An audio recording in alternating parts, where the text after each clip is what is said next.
Kelompok teror Hizbullah menembakkan rudal anti-tank dari Lebanon ke arah pasukan Israel di dekat Stula, sebuah mosaf di Israel Utara pada Rabu tanggal 18 Oktober tahun 2023. Serangan tersebut melukai 4 tentara, ketika ketegangan terus memanas di perbatasan utara di tengah pertempuran yang berulang kali terjadi.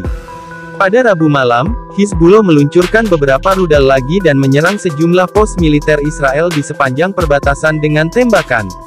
Tidak ada laporan mengenai korban cedera dalam serangan-serangan berikutnya. Pasukan pertahanan Israel mengkonfirmasi bahwa 4 tentara terluka ringan dalam serangan sebelumnya. 2023. Up foto, Francisco Seco.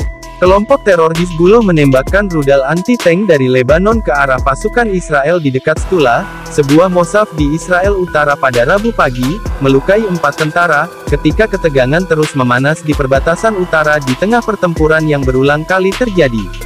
Rabu malam, Hizbullah meluncurkan beberapa rudal lagi dan menyerang sejumlah pos militer Israel di sepanjang perbatasan dengan tembakan. Tidak ada laporan mengenai korban cedera dalam serangan-serangan berikutnya. Pasukan pertahanan Israel mengkonfirmasi bahwa 4 tentara terluka ringan dalam serangan sebelumnya. Menurut IDF, serangan selanjutnya diarahkan ke beberapa pos militer di sepanjang perbatasan, serta terhadap kibuts Manara dan daerah Ros Hanikra.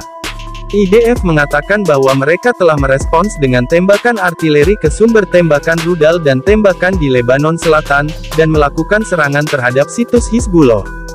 Stula, Manara, dan Ros Hanikra adalah 3 dari 28 komunitas yang dievakuasi dari utara karena meningkatnya ancaman perang. Sebelumnya, pada Selasa malam, IDF mengatakan jet tempur melakukan serangan terhadap situs dan pos pengamatan Hizbullah di Lebanon Selatan sebagai tanggapan atas sejumlah serangan di perbatasan. IDF menerbitkan rekaman yang menunjukkan serangan udara tersebut. Pada hari Selasa tanggal 16 Oktober tahun 2023, Hizbullah meluncurkan 6 rudal anti-tank ke kota-kota Israel dan pos-pos militer di sepanjang perbatasan. Serangan ini melukai 3 orang. Kelompok teror juga melepaskan tembakan senjata ringan ke sejumlah pos IDF di sepanjang perbatasan. Pada Selasa, IDF membunuh 4 pria bersenjata yang berusaha menyusup ke bagian utara negara itu melalui Lebanon, dan 2 roket serta sebuah drone juga diluncurkan ke Israel Utara. Insiden tersebut adalah yang terbaru dari serangkaian bentrokan yang semakin sering terjadi di perbatasan utara dengan Hizbullah yang didukung Iran serta operasi Hamas di sana.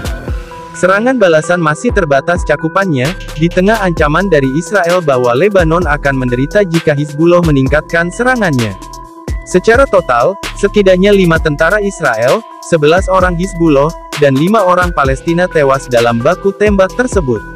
Seorang warga sipil Israel tewas dalam serangan Hizbullah pada hari Minggu, dan 2 warga sipil Lebanon serta seorang jurnalis juga dilaporkan tewas akibat penembakan Israel.